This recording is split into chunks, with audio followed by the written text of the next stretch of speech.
could everyone give Samantha a warm 83 welcome?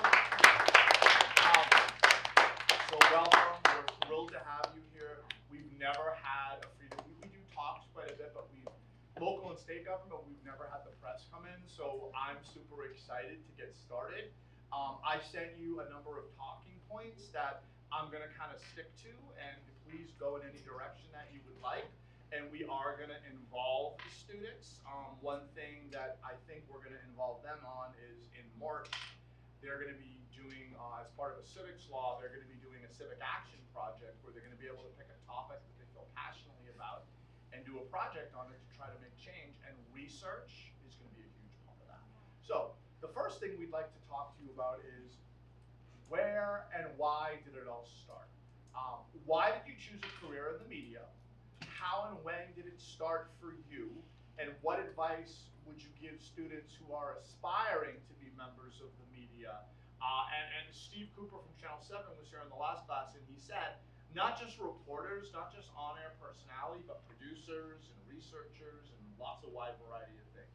So Samantha, welcome, and please address some of these. We'd appreciate it. Awesome. Well, thank you guys so much for having me. Civics is so important. I think it's so cool that 8th grade, you guys are learning this stuff so early. I feel like I never even took a civics class until college. But yeah, I'm a reporter at the Boston Globe. I've been there for 2 years, like this week, so exactly 2 years. I've been a reporter for 6 total years now. I graduated college in 2018.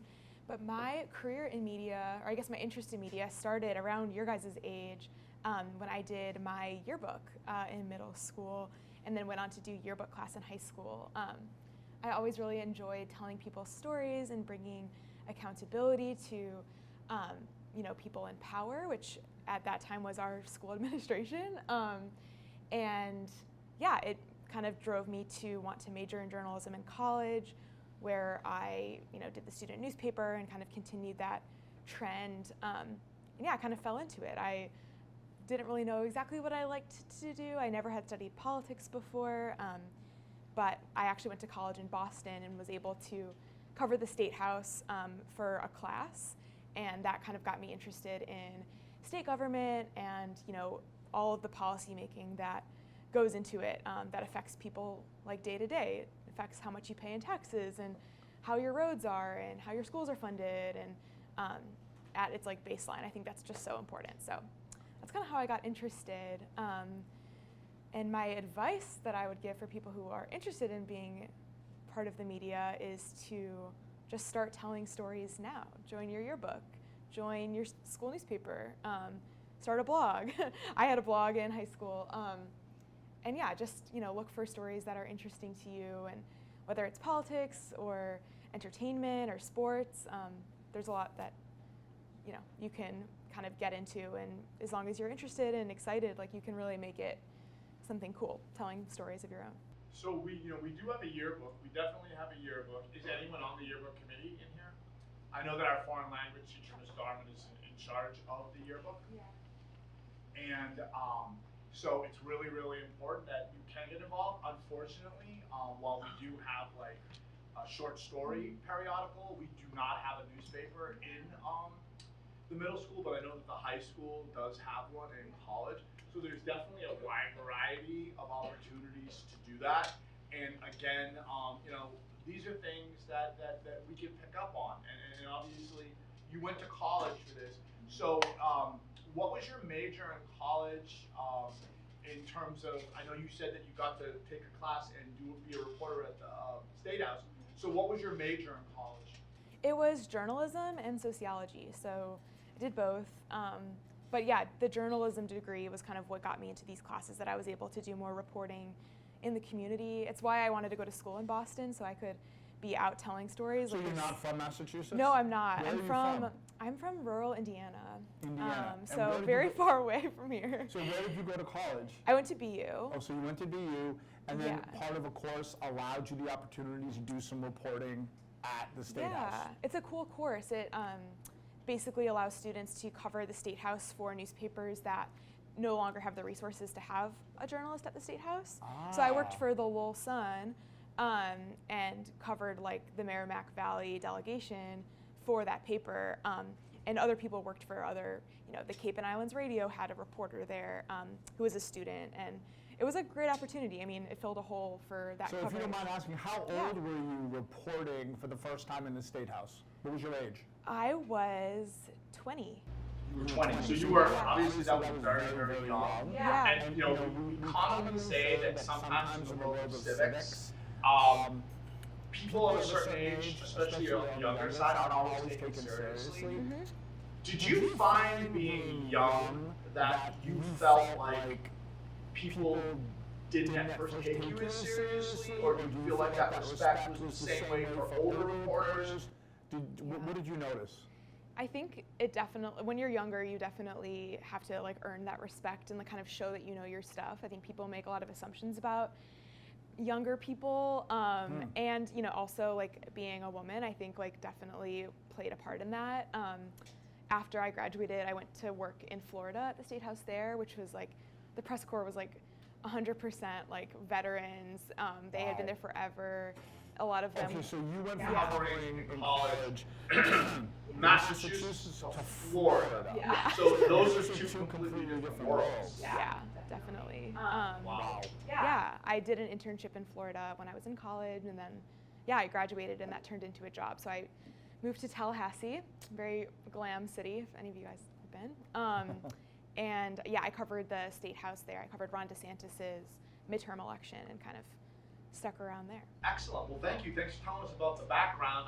We had a lawyer in my former student. I was kind of insinuating, does anyone have any interest in becoming a lawyer? And, very few people did. But I think, as Steve Cooper said in the last class, you might not know it now, but as Steve said, something might click and resonate, and maybe you'll remember this talk someday. And as with Lindsay, I have all her contact. Of course, with Samantha, I have all her contact information too. So there's always a way for you to connect with her if something pops up later. So thank you. That was very interesting. All right. So this was, you've obviously covered a lot of stories in your career. So this is a very interesting question. The most meaningful story, report, article that you've ever done. So what had been a story that you reported on that was the most meaningful to you? Why did you select it for the talk today? Like, why was that so meaningful? And what impact does it have now? How has it resonated with you in your job? So if you wouldn't mind hitting those, that would be great. Yeah, definitely. I was trying to think of a few examples because I have reported a lot of stories in my short career. And I just wanted to ask if there was one, if you would prefer it to be something related to like politics coverage or something more. No, it does not have to be politics. It can be human interest. It can be tragedy. It can be anything that you want. It does not have to be civic based. Gotcha. Yeah, I just wanted to make sure because I have plenty of examples. But I guess like kind of a recent example that comes to mind was the tragedy of the shooting in Lewiston, Maine, which I'm sure you guys probably saw in the news. I was up in Maine covering that kind of right off the bat, which was obviously a really hard story. But I went back months later and wrote a story about the people who survived or who had lost loved ones and were rebuilding their community. I spent a lot of time with the bowling community in Maine. One of the shootings happened at a bowling alley, and spent a lot of time trying to teach readers about what it means to move on and move ahead, and what it means to like recover from something like that when it hits your community. Like your guys' community, like Lewiston's a really small, tight-knit community where everyone knows each other, and it was really meaningful to me to embed in that community. I lived in Maine for weeks, spending time with them, and being able to like kind of give their story justice. A lot of times when something really bad happens, the media comes in and does the story, and then they leave, and once the story is over, but to these people, the story is not over. Like, they are dealing with this every day. So it meant a lot to me to have the time and resources from my job to be able to spend time with them and, tell their story. And we spent time with a photographer and, really like got to know them and captured their healing process. I guess I wanted to select it today is an example that came to mind, first of all, because it's recent and it's something you guys probably have heard about. But also, like, when you're a journalist, like, I think it's really important not to lose your humanity, that, like, at the center, like, you are always a person who can feel compassion for others, and it's not all just about, like, breaking the big story or, you know, scooping the other reporters and being the first person to have a story. It's also about, like, bringing your human to a story and using your writing skills to, like, you know, share someone's story that may not be able to share it themselves. And that story specifically really impacts me because I think about these people a lot, and whenever I interview people, I try to just, you know, like, always imagine, like, I have no idea what happened, you know, in their lives. Like, maybe something horrible happened, and just coming to any story with a lot of empathy and openness is something that I, like, really bring to my job. And I've covered a lot of really sad things in news. Like, no matter what your beat is, if something horrible happens in your community, you're often called to tell that story. It happened in Florida. I covered the building collapse in Surfside. I don't know if you guys, it was a couple years ago. That was right in my neighborhood. And yeah, I think I just kind of carry those things with me to always be a human and be a person, and you know, be a reporter second, but be a person first. So obviously you had to do a report on a shooting where people died in a bowling alley, like a bowling league, a very tight community, right? They never thought that this was ever going to happen. So you go out there and you do the first one, and then you go back a month later to kind of do a follow-up to check up. Can I ask you, did the Globe ask you to go back, or did you ask the Globe, can I go back? I think the Globe wanted us to go back in some capacity before the end of the year. And because I had been one of the first people there and had built a lot of relationships up there, I think I was kind of seen as, like, a person that could do that. Okay. You know, in my day-to-day, I do cover politics. I've been covering the New Hampshire primary. I've been covering, like, the legislative session. Like, I have a lot of daily duties, and so I wasn't like, can I please not do my daily job and do this instead? But I was really flattered that they thought of me to do it, and then I came up with a story idea that allowed us to go back, and, you know, there were people that I had kept in touch with who, you know, kind of welcomed us back up there, and yeah, I think a lot of that came from just building those relationships. Do you think you'll go back again? Do you think you'll do another story, like, a year I later? do. Or, like... I mean, yeah, I think I hopefully will go sooner. The bowling alley is supposed to reopen in like at the end of January, so soon. Wow. So I'm hoping to go for that, and in the summer they have camps that I'm hoping to go back for and see some of the kids who I think, like, were obviously really traumatized by this, go back and, like, get, you know, take on their sport again. So thank you for sharing that story, and that was a sad story, and you talked about a building collapse, which is another sad story.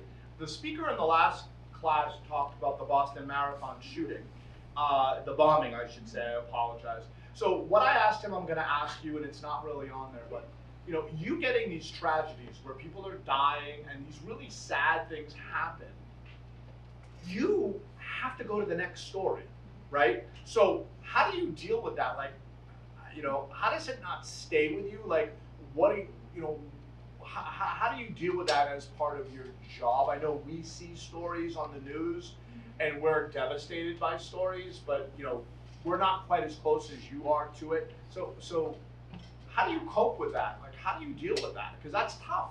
Yeah, it is. It's really hard, and I think it's something that I had to learn over time. Like, you know, making sure you're taking care of yourself. Like, I think self-care is really important, and sometimes in, like, journalism or in any career, like, you know, I think, like, you just want to move on to the next thing and you want to be competitive, but it really is important for your, like, longevity in this career to take care of yourself and take breaks and take time off and things like that. Like, in Florida, I covered a lot of hurricanes as well, and I always, like, took a big vacation after that just to, like, decompress and get, like, physically away from some of the stuff that, you know, was really hard to see. I also think just, like, carrying those people's stories with you, like, just realizing that you're not moving on from the story, you're not leaving it behind, like, you're always going to have that with you, and keeping in communication with the people that you cover, and, like, you know, I think that gives you some closure too, that you can be a support for people. But yeah, it's not easy. I don't think there's, like, one right answer. So. Thank you. I appreciate you sharing that with us very, very much. So the big story, obviously, you've reported on how many stories you did. When you do stories, obviously, it goes to the Globe on paper, it goes online, it goes on social media. people, you see readers, you see likes, you see shares, and all these types of things, as opposed to just selling newspapers, right? You track the interest differently. So my question to you is, what's the biggest story that you have ever covered in your career? Like, what's one of the biggies? And why do you think so many viewers and readers and listeners were interested in it? And then lastly, what'd you learn from the experience? And I know so I don't know if it has to be the biggest story, but how about a big story that you've had to cover in your career? And if you could address these, that would be great. Yeah, there's been some big ones. I mean, in politics, I feel like sometimes stuff really does blow up. A big one that kind of comes to mind was when I was actually still in Florida. I was looking into Form 990s, which, if you guys don't know, is a form that all nonprofits have to file with the government to maintain their tax-exempt status. They don't have to pay taxes. And I was kind of looking into them with some of my colleagues at the Miami Herald at the time, and we had found that there was a CEO of a nonprofit that was like a domestic violence nonprofit that was making like a kind of crazy salary for being the CEO of a nonprofit. And so we kept digging, and we found that not only was she paying herself like hundreds of thousands of dollars a year, but she was also cashing in like hundreds and hundreds of hours of PTO and overtime and all of this stuff that was equating to like $1 million salary over the year, or more than that. It was like $6 million. And this is a nonprofit, almost like a charity organization, right? And they ran domestic. People donating to. Right, and they run domestic violence shelters. So like their whole purpose is like to serve people who are in dire need. Women who have left bad situations and children. And the state pays for them to do this. There's no state domestic violence shelters. This was the program that was contracted by the state to serve these people. And the CEO was paying herself a ton of money. And as we learned in our reporting, these shelters were actually like falling apart and really unsafe. And the kind of weird thing about this is usually when the state contracts with a nonprofit to provide services like that, they have a contract, and every year they can reconsider it, and the state, can decide if they want to continue partnering. But this nonprofit, it's called Florida Coalition Against Domestic Violence, they were cemented in state law. So they were set. They were going to be getting this money from the state every year to run the nonprofit, and they were paying themselves a lot of money. And not only was the CEO paying herself a lot of money, but everyone on the board was getting a lot of money, and they were getting like money to cover it up. Like the CFO was paying the CEO. Like it was really a mess all the way down. So it goes into illegal territory. Right. And the Florida legislature, like many legislatures, has the power to bring people in and question them, almost like in court, but it's a committee. And they did that, and it ended up being kind of a mess. The Attorney General ended up investigating this nonprofit, and they actually changed state law so that they were no longer cemented in state law as the nonprofit that was going to be providing these services. The state took over the nonprofit, so like it's still operating, but all the people got wiped out, and it ended up being a crazy story. So did these people lose their jobs? Some of them. Some of them lost their jobs. And many of them are facing embezzlement like charges. So they will go to court, they will be prosecuted, and there will be consequences for right. And it was crazy. Like we tried to interview the CEO. We were knocking on the doors. We went to North Carolina where she had like a house that she kind of had escaped to. And like I think people were really interested in it because I think everyone's interested when their tax dollars are being wasted in this way, and like these people were paying themselves a lot of money, but it was like money that were being paid in taxes. It was like our money as taxpayers, and so it was kind of crazy. And like people who care about people in domestic violence situations who are super vulnerable, they were being kind of like shafted. So I think a lot of people were interested in it because of that, and people were like, government waste, I think, is a popular topic. And what I learned from that experience is that if you see something fishy, it's probably fishy. You should probably look into it. And I've covered some other similar things where, there's been, like people kind of using money in bad ways. A lot of campaign finance fraud, which happy to talk about that. But yeah, that was kind of an interesting one, and it did end up changing state law, which was big. And the fact, like the reason it was in state law was, you know, for a good reason. Like it was during the Jeb Bush years, and Columba Bush, Jeb Bush's wife, made domestic violence a big issue of hers, and they wanted this to be in state law. Like there will never be a time where domestic violence victims aren't getting what they need, but people took advantage. So, you know, one of the things that we learned in the press unit is obviously going after companies or corporations or government or politicians. Freedom of press gives you the freedom to do that, but lies and threats are not protected. So when you do the digging, as you said, in terms of sources, and this can get into a later question, you know, you have to be pretty much 100% sure before you go to press, right? Because what happens if this person sues the paper or sues you? So without giving us specific details, the digging, like did you go through sources? Did they have to have bank accounts public? Like how did you find out this? Yeah, we had some sources that were there at the time who had left and had kind of given us some documentation, but a lot of this was public documents. Like these are tax documents that go back years, where you're able to see, you know, how much was being paid. Like I think for that type of thing, your best protection are papers, any sort of documents, tax documents, emails. We had people kind of sharing us emails, and the fact that this was contracted with the state, it made them subject to state public records laws. So we were able to request, all communications with the CEO, and that's where we had heard her talking about all the time that she was taking off for vacation and, you know, things like that.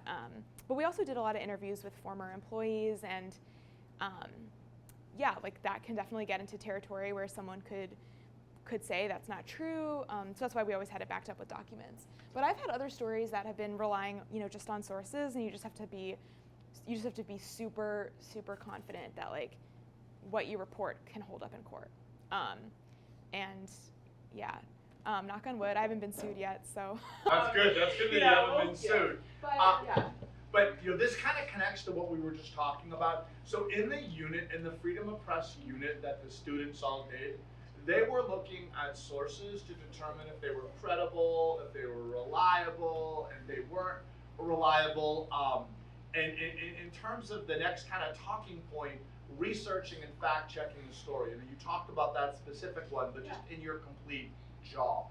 So at the Globe or the Florida newspaper where you were working, can you explain the process of how you research and fact check various stories before they're published?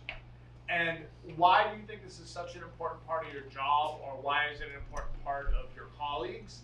And then lastly, have you ever accidentally had an error appear in a story? And what do you do when you accidentally have an error in terms of a retraction or in terms of a follow-up story? So, you know, the state feels very strongly that these students learn that when they do research, it needs to be credible. And just to kind of fast forward, you know, in the spring, they will be doing a civic action project, and they will be picking controversial topics possibly, and they will have to do research on that when they bring the problems, the powers that be in local state government. So if you could talk about this, I mean, this is one of the reasons why you're here, and I think it's very, very important.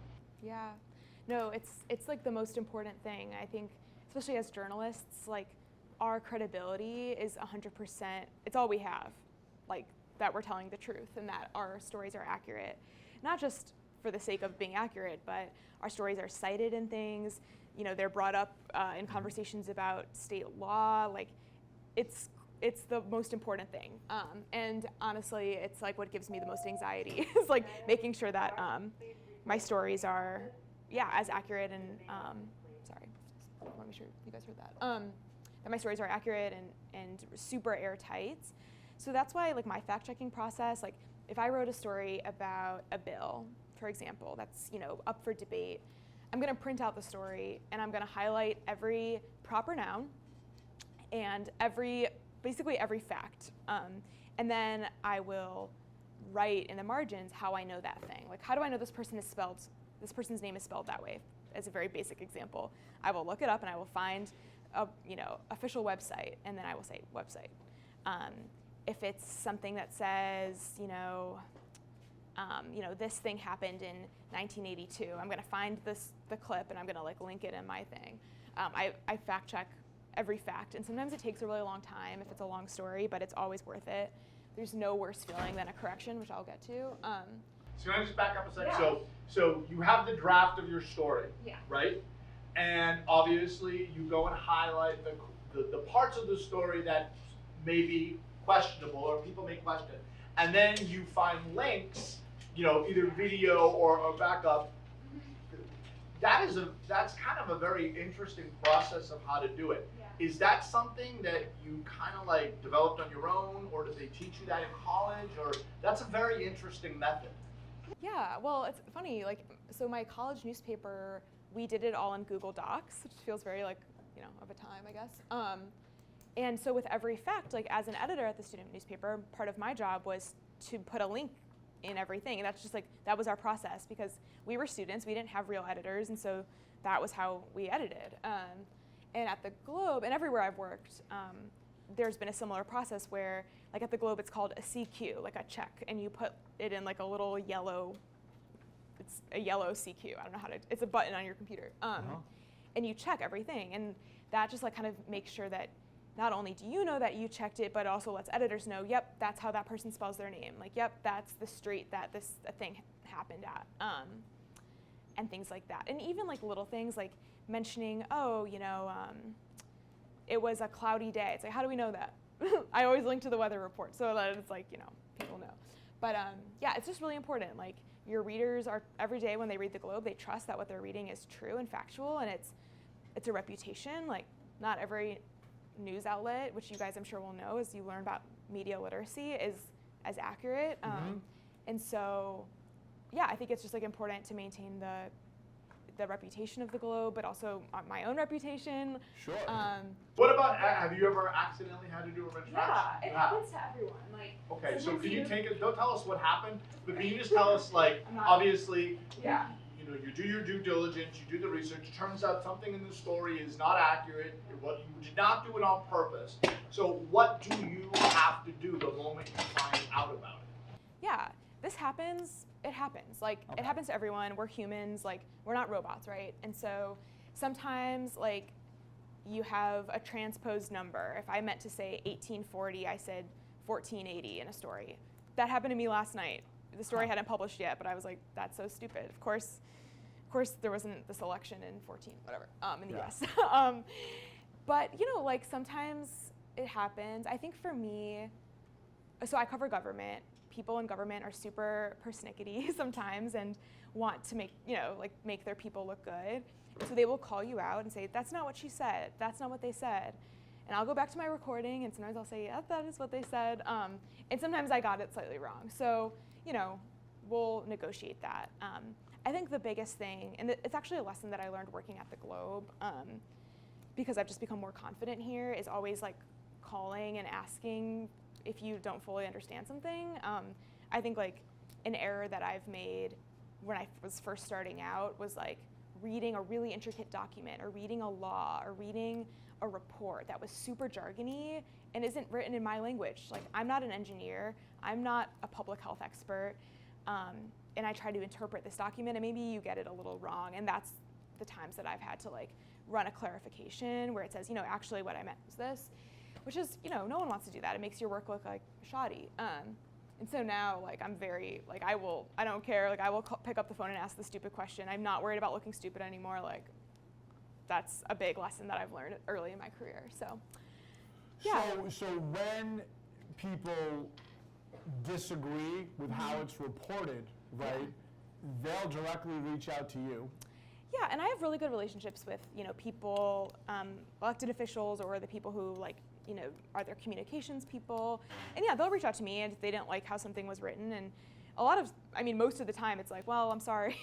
That's just the way it is. And some of the time it's well, I see where you're coming from. Maybe I didn't include this perspective that made the story look unbalanced. Maybe, we can update the story to include the perspective. But, yeah. So the last question in this area, and then we'll move on. Hopefully we'll get some student questions soon. Deadline. Like, you talking about writing a story and researching it and things in the margin, to me that sounds like so much time. But what is a realistic deadline? Like, how long do you have to do stories before they go to print? It depends. I mean, with my beat, like there's always something happening, and so it's just best to be quick. And I think over time, like I've gotten faster because you kind of get into a pattern. So yeah, like yesterday I got assigned a story that was like, we want to take a look back at, you know, other times that past presidents have run for president, like Donald Trump is running, which is kind of like a history story, like looking back in archives and talking to presidential historians. And I needed to do that in a day. So I like got up, I had the assignment, I sent a bunch of emails, I got calls back from some professors and some authors and stuff, and just started putting together the story. And yeah, like the story published last night. And I think like a lot of my stories are like a one-day turnaround. So that story is presidents that got elected, lost re-election, and then tried to run for that other 4 years. Yeah.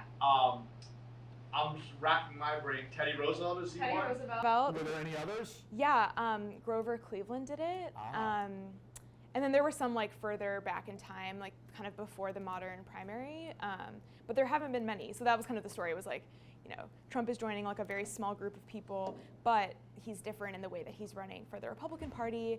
In the past, when this has happened, people like Teddy Roosevelt, Grover Cleveland, etc., would run on a third-party ticket because they weren't happy with the party structure. So that's what makes it different. So anyway, that's kind of an aside.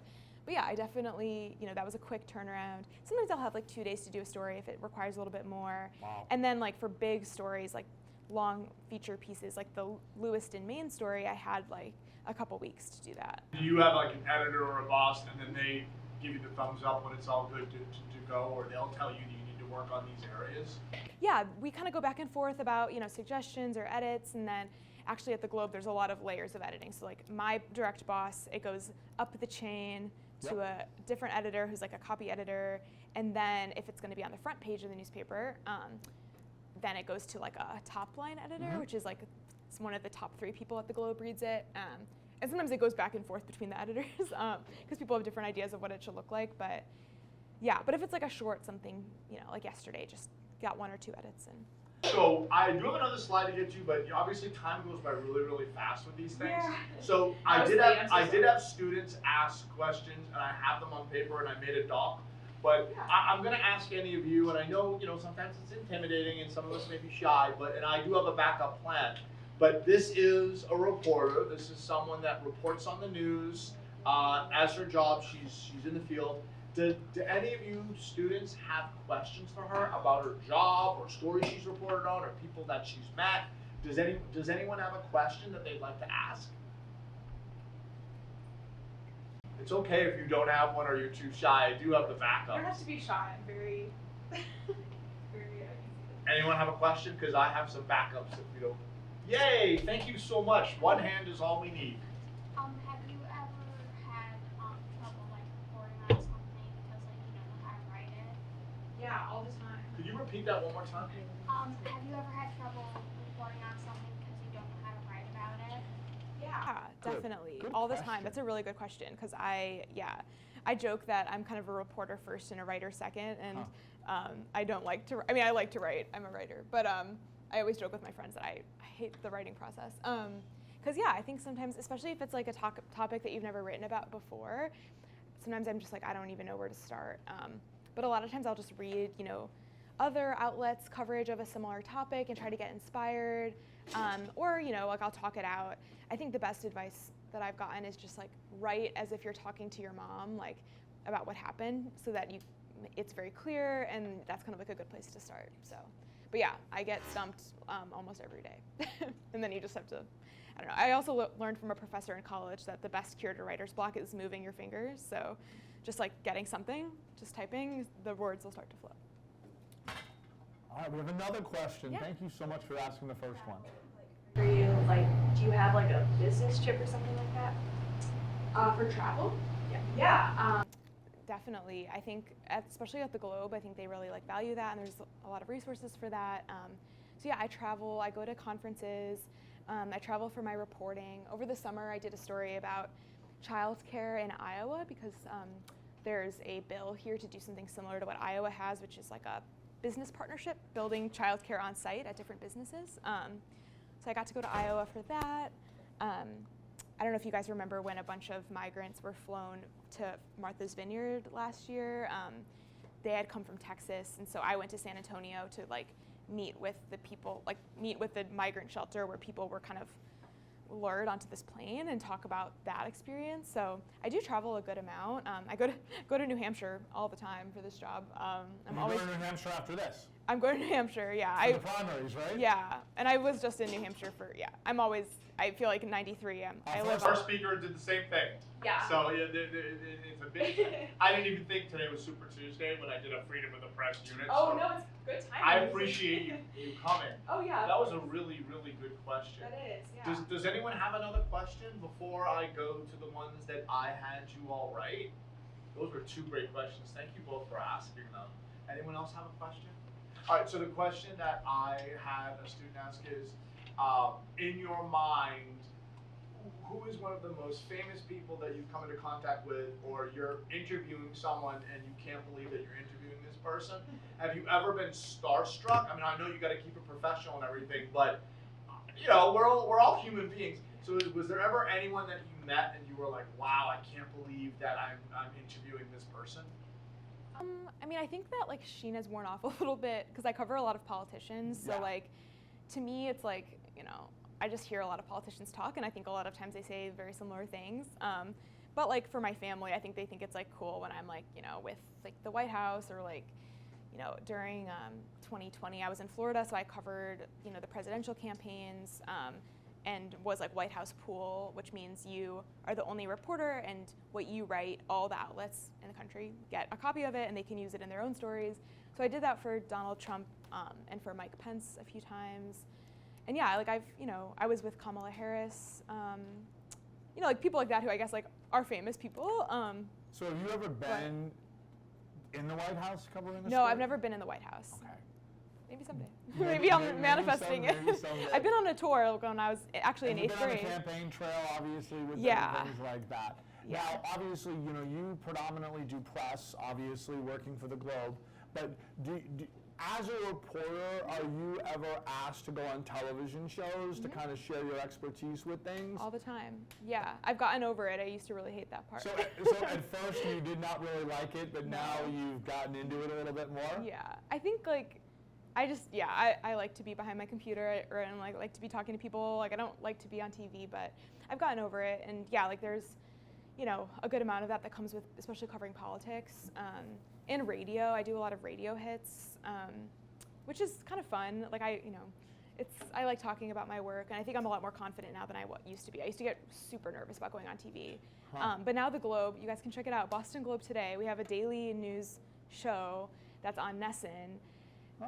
Every day at 5, and so because we have this show that's like, they built a studio in the newsroom, like we have to go on it like all the time, because like we're, you know, the whole idea is that they're talking to Globe reporters. So I do that, and they do your hair and makeup, which is kind of nice, but other than that, you know, it's kind of nerve-wracking. So I think I've gotten over it, but yeah, I do TV a good amount. Well, Samantha, unfortunately the time's up. It went by really fast. Could we give Samantha a round of applause? This is the first time that I have local and state and federal people in, but I've never had a press one. So I hope this is an annual thing, and I hope you return for future students. And I really want to say thank you. So if any of you want to say hello or say thank you, and then you can go to your next